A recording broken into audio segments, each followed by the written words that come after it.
Bienvenidos a Radio Televisión Marbella. Hoy comenzamos un nuevo espacio hecho desde casa gracias al teletrabajo para conversar sobre libros en este tiempo de confinamiento. Desde aquí te pedimos que te quedes en casa, pero también queremos hacerte este tiempo más ameno entre libros y para ello hablaremos con lectores. A veces serán conocidos de nuestra sociedad local y otras veces ciudadanos anónimos. Comenzamos. Bueno, pues nuestro primer invitado es Germán Borrachero, es todo un lector, pero también todo un experto en arte, es licenciado en la materia y es el director de nuestro Museo del Grabado, del Museo del Grabado Español Contemporáneo de Marbella. Muchas gracias por estar aquí con nosotros, Germán. Un placer, Alicia, muchas gracias a vosotros. Si te parece, vamos a ir directos al grano. Germán, coméntanos cuál es tu libro de cabecera y por qué.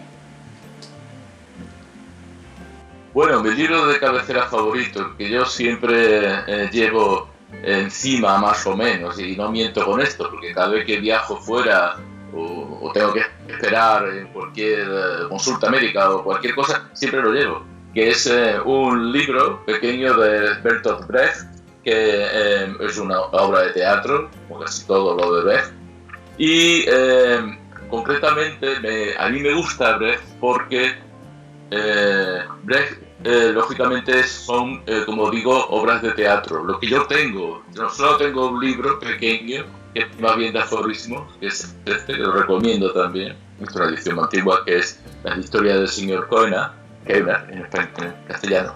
Pero está también esta edición que hizo en el año 2000, aproximadamente, Alianza Editorial, con portada justamente de un pintor muy afín a Bertolt Brecht, que era George Grosz. Y concretamente hay una pieza pequeña que se llama Pieza didáctica de Baden, sobre el acuerdo, y es un tipo de obra de teatro que es totalmente experimental, porque Brecht tuvo un periodo grande en su vida, en su autoría, que escribía obras de teatro con un concepto de laboratorio. Incluía de todo, incluía música, incluía cine, incluía todo, danza, incluía todo tipo de cosas. Esta es una de ellas, la pieza didáctica de Baden para el acuerdo. Lo que ocurre es que, claro, yo nunca he visto representar esta pieza. He visto representar, como todos también, otras muchas piezas de Brecht, Mal de Coraje, la ópera de Tres Peniques, etc. Pero esta pieza, la verdad es que es un poco difícil de ver representar. Entonces, aquí está la historia de imaginarme cómo es la pieza. Cada vez me la imagino distinto, lógicamente, y otras veces simplemente no me imagino la representación de la obra, sino que solamente miro lo que es el texto, estudio lo que es el texto de esta pieza didáctica. ¿Y en qué época se desarrolla esa obra? ¿Y en qué consiste un poco la trama? Sí, bueno, la pieza didáctica se conoce como de Baden, pieza didáctica de Baden, porque se estrenó en el Festival de Teatro de Baden-Baden en el año 29, en Stadthalle, un teatro del Estado. Y lógicamente estamos hablando de unos años difíciles, porque es la República de Weimar, en Alemania. Es por un lado cultural, era maravilloso. La escuela de la Bauhaus, la nueva objetividad alemana, precisamente pertenece, ¿no?, la pintura de George Grosz, que está aquí en la portada. En fin, era una época de efervescencia cultural. E incluso en cuanto a, no ya la cultura como alta cultura, sino también el entretenimiento público, el cine alemán, o los cabarets, etcétera, etcétera. Pero por otro lado, había una crisis económica bastante fuerte, bastante importante en la República de Weimar, que hizo que las posturas se radicalizaran, ¿no?, bien hacia la izquierda o bien hacia la, digamos, extrema derecha, ¿no? Sí. El caso del surgimiento del partido nazi, el socialismo, y las posturas totalmente prosoviéticas, ¿no?, comunistas. Entonces, claro, eran momentos de tensión, ¿no? Eran momentos también de activación. Todos los autores cogían posturas. En el caso de Bertolt Brecht, esto precisamente fue una mancha que tuvo, porque él, aunque nunca perteneció al Partido Comunista, sin embargo, sus postulados estaban muy cercanos al marxismo, ¿no? Entonces, por ejemplo, cuando el partido nazi quema el Reichstag, el Parlamento alemán, y acusan a un anarquista, a un comunista, viendo Bertolt Brecht, igual que otros intelectuales, lo que se avecinaba, es decir, que el partido nazi iba a subir, porque el partido nazi fue votado en las elecciones, no por mayoría absoluta, no hay que olvidarlo. Pues entonces salieron de Alemania. Bertolt Brecht se escapó, estuvo en Escandinavia, después estuvo en Estados Unidos. Podríamos pensar que eso hubiera sido un momento magnífico de Brecht, porque además Brecht se afincó en Santa Mónica, o sea, Hollywood, Los Ángeles, que es cerca de Hollywood. Y contactó con la gente del cine. Él también había hecho guiones de cine en Alemania, y parecía que aquello podía estar bien, ¿no? Pero sin embargo, el pasado de Brecht no solo le impidió que las productoras pudieran llevar a cabo sus guiones, sino que incluso fue llamado a testificar al Comité de Actividades Antiamericanas, ¿no? Del Senado McCarthy, de caza de brujas, por lo cual tuvo que irse otra vez de allí. O sea que digamos que la parte política o ideológica en Brecht, que luego ha sido tan, digamos, promulgada cuando se habla de Bertolt Brecht, pues para él fue un hándicap muy grande. Y realmente hasta muchísimos años después, y estamos hablando de los 70, fue cuando, por ejemplo, teóricos tan conocidos como Rainer Steinberg vinieron a decir que, por ejemplo, las piezas didácticas no contienen ninguna instrucción marxista ni tipo de filosofía o teoría social, ¿no? Porque, de otras cosas, hay una historia mal explicada aquí. Sí. La pieza didáctica, como se conoce las piezas didácticas de Bertolt Brecht, en alemán se dice Lehrstücke, piezas didácticas, pero Lehr significa doctrina, y entonces aquí se ha entendido como una especie de pieza para adoctrinar a las gentes en algún tipo de ideología, ¿no? Evidentemente. Y no, lo que queremos decir aquí con Lehr es igual que en inglés learning, que tiene la misma raíz, que es aprendizaje, aprender. Es decir, son piezas que no es para aprender lo que el autor nos dice, sino para que uno, tanto el lector como el actor en la escena, vayan aprendiéndola, o sea, vayan desarrollándola. O sea, el espectador no es pasivo en absoluto, sino que el espectador tiene que ser activo en la pieza, porque entre otras cosas si no se entera de nada. Es decir, tiene que interpretar, tiene que jugar. Eso es lo que quiere decir concretamente las piezas didácticas, que luego, pues por muchos sitios, incluso hoy en día, algunos piensan que son piezas didácticas en cuanto a adoctrinamiento. No tiene nada que ver con eso y son, por supuesto, yo pienso, mucho más universales. En ese contexto surgen, y concretamente en el argumento que me decías, la pieza didáctica de Baden tiene un precedente que también está en la misma publicación, que es El vuelo sobre el océano, sí. Porque en aquella época, sabes que una de las noticias fue el vuelo transatlántico de Charles Lindbergh, ¿no? Desde Estados Unidos, ¿no? Hasta Gran Bretaña, ¿no? En ese avión, en esa avioneta, el querido Oswald. Bueno, pues esa idea de lo que el hombre era capaz de hacer el avance en cuanto a la ciencia, pues lógicamente es bueno. Ahora, lo que ya a Bertolt Brecht no le parecía tan bueno era lo del culto al individuo. Eso sí lo veía como peligroso, y de hecho lo es, y de hecho lo sigue siendo, ¿no? Es evidente. Y entonces, tanto es así que, digamos, un poco que acertó, porque Charles Lindbergh, no sé si muchos lo saben, fue uno de los cofundadores o instigadores del partido nazi en Estados Unidos. Entonces él ya vio el peligro de lo que es la historia de ese supremacismo blanco y de esa historia un poco que tenía detrás Charles Lindbergh, y máxime cuando se le está dando un protagonismo mediático como un héroe, ¿no? Entonces, bueno, sobre Charles Lindbergh, pero de una manera velada, es decir, nunca se le nombra, pero sí se especifica quién es, que es el aviador que ha atravesado el Atlántico, que ha volado por encima de todos, etcétera, etcétera, etcétera.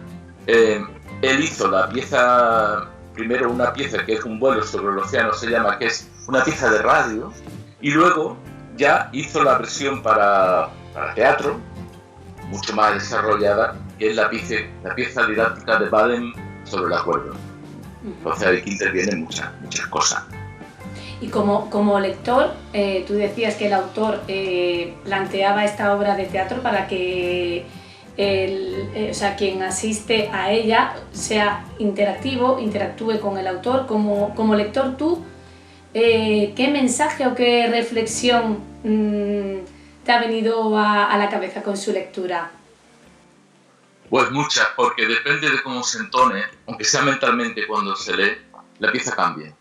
No quiero decir que cambie drásticamente, ¿no? Que diga un mensaje u otro, no es equivocar, por supuesto, pero sí es verdad que la entonación cambia. Por ejemplo, voy a leer un pequeño fragmento, no voy a cambiar la entonación, sino voy a leer un pequeño fragmento que es precisamente lo que hablábamos antes de lo de el culto a la persona, peligroso, culto a la persona, ¿no? Y entonces en el 212, estoy buscando la página porque así me lo sé de memoria, como también. Busca con tranquilidad, Germán. Gracias. Bueno, pues voy a leer un trozo que es que en la pieza de teatro presentan varios tipos de... Bueno, hay digamos un speaker, como dicen en inglés, ¿no? O un maestro de ceremonia, en este caso en Brecht es el corifeo del experto coro. Es una manera de titular algo muy en plan clásico, ¿no? Tradicional, o sea, quiero decir, del teatro griego, aunque esto es totalmente contrario a las tesis del teatro griego, ¿no? Pero era un nombre así, corifeo del experto coro, al que luego responde el coro, etc. Yo lo voy a hacer seguido, es decir, no lo voy a hacer cortando diálogo, porque no importa que se haga así, ¿no? Entonces, esta parte de la obra es investigación sobre si los hombres ayudan a los hombres, ¿no? Y empezamos.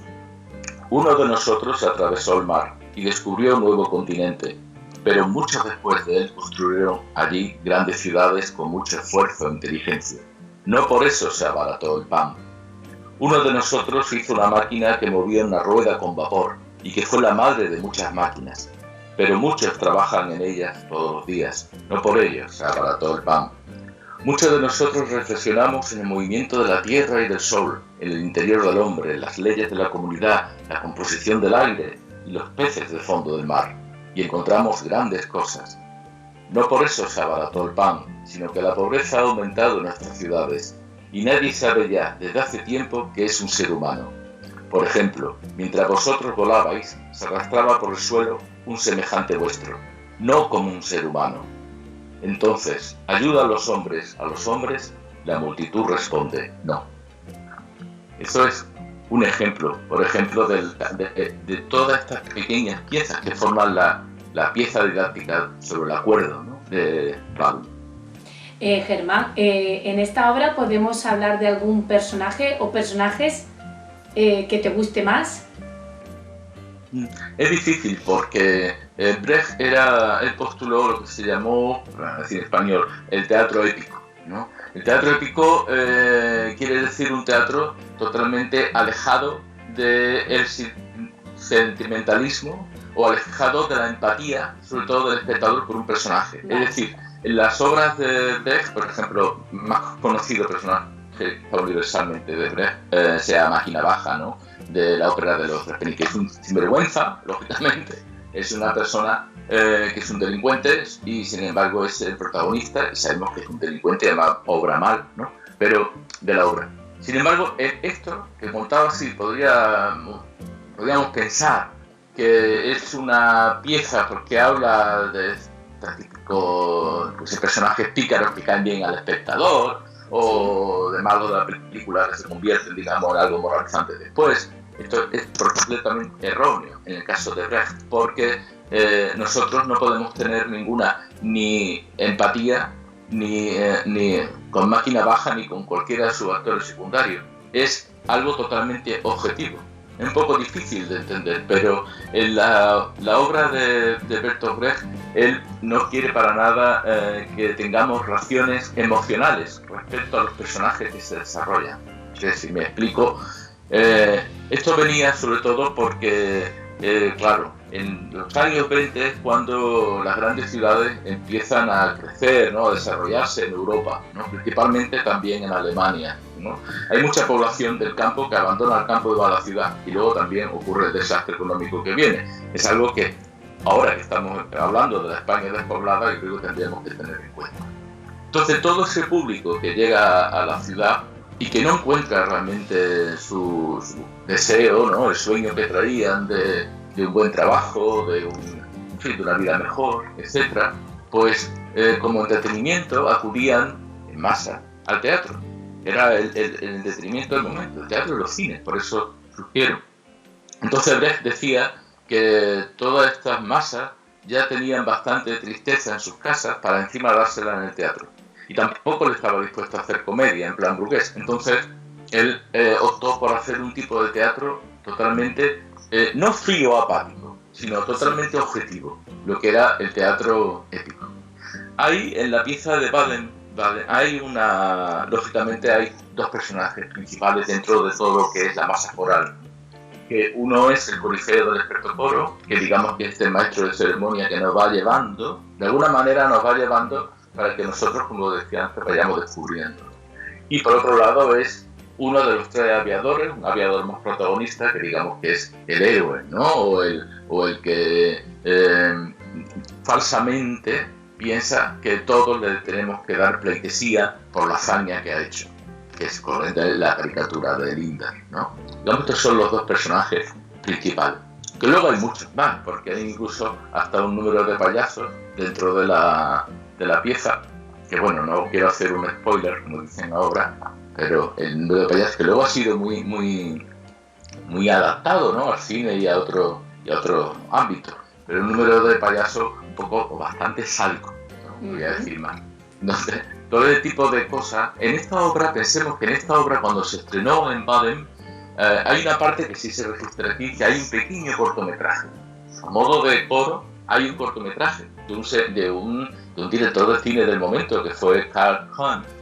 Y luego también Valeska Guest, que era una bailarina, pues también actúa en una pieza de danza.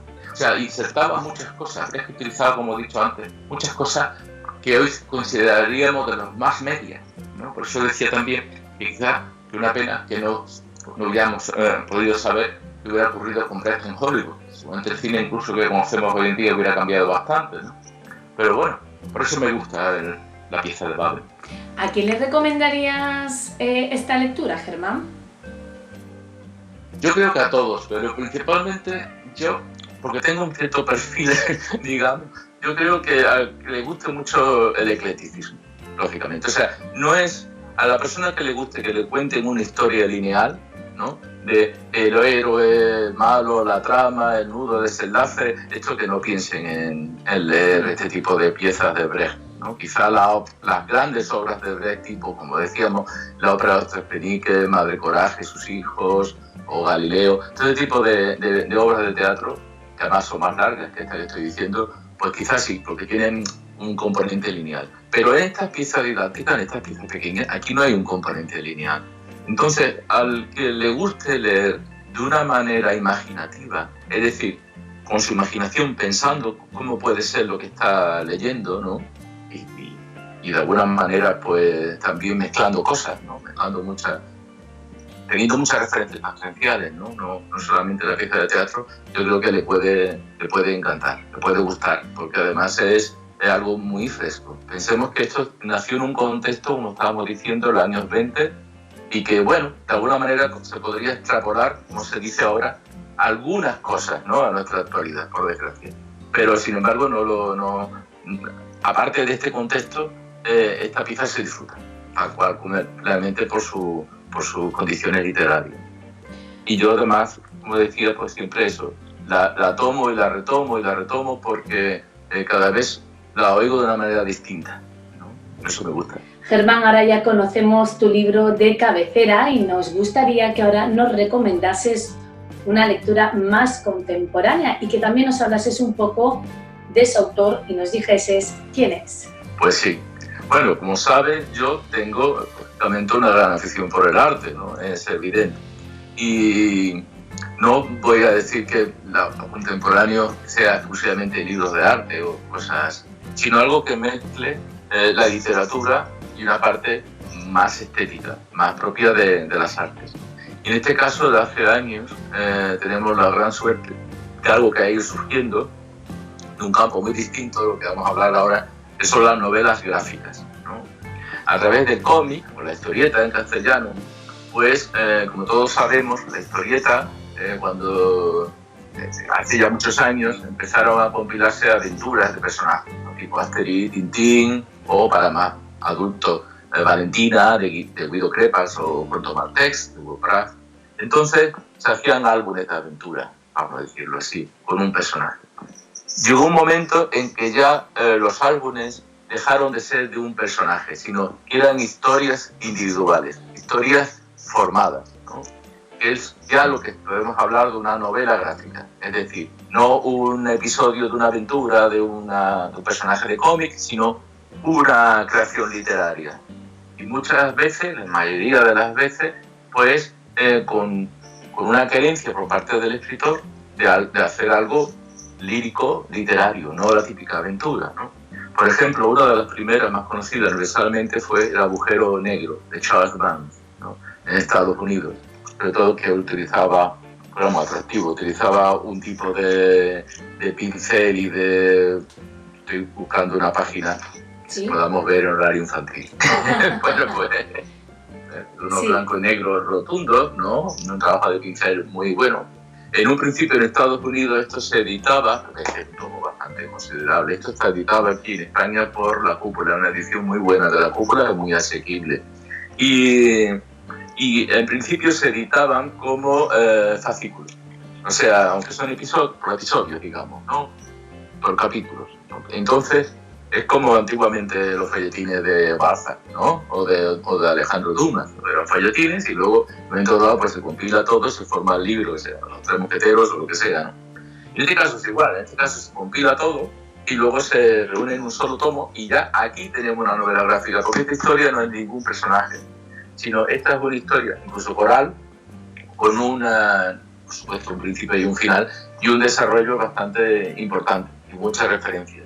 Esto fue más de lo más influyente. Esta obra, sobre todo esta portada que estáis viendo, la habéis visto pues, en muchos sitios. La habéis visto incluso en una de las entregas de la franquicia Parque Jurásico, uno de los que los niños están leyendo. Lo habéis visto en Los Simpsons, es satirizado, ¿no? Etcétera, etcétera. Es muy popular. Digamos que El agujero negro. Bien, a partir de aquí y de muchas otras novelas gráficas, empieza a surgir, sobre todo en Europa, otro concepto que es una novela gráfica más esteta, más que la imagen prive sobre la palabra, ¿no? La palabra, lógicamente, que tenga su interés y lo que articula la historia, pero que incluso podamos tener páginas solamente, por ejemplo, esta es muy reciente, esta es de Cosa, es un ilustrador y dibujante francés, y es sobre Jack London, no un cuento de Jack London, sino la biografía de Jack London, una parte, ¿no? Entonces, por ejemplo, vemos cómo se sacrifica las dos primeras páginas, es algo muy abstracto, ¿no? Parece que hace un tapiz, sí, algo muy oscuro, no sabemos no descubrimos al pronto qué es hasta que pasamos la página y ya vemos que es el mar, ¿no? Y a partir de aquí empezamos la historia, una historia, como ves, con un uso del color y de la línea pues bastante importante, ¿no? Muy marcada, muy expresionista también. La historia, por cierto, es deliciosa y el uso del color y la línea también. Entonces uno cuando va leyendo esta historia realmente te recreas visualmente, ¿no?